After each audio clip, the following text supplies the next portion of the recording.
Hi, welcome to my channel. ఈరోజు గులాబ్ జామ్ రబడీ ఎలా తయారు చేయాలో చూసేద్దాం. దీనికోసం మందపాటి గిన్నెలో 1 లీటర్ పాలను కలుపుతూ మరిగించుకుందాం.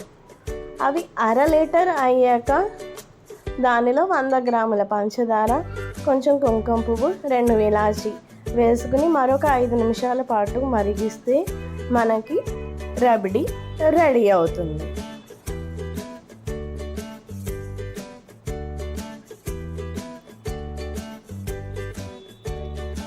తర్వాత గులాబ్ జామ్ మిక్స్ తీసుకుని చిన్న చిన్న ఉండలుగా చేసుకుని లో ఫ్లేమ్లో ఆయిల్లో డీప్ ఫ్రై చేసుకుందాం.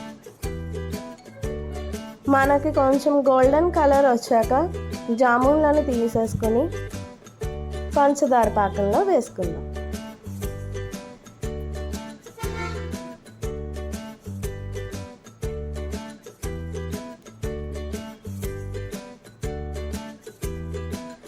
మనం ముందుగా చేసుకున్న రబడీలో తురిమిన బాదంను వేసి బాగా మిక్స్ చేసుకుని మన సర్వింగ్ బౌల్లోకి తీసేసుకుందాం.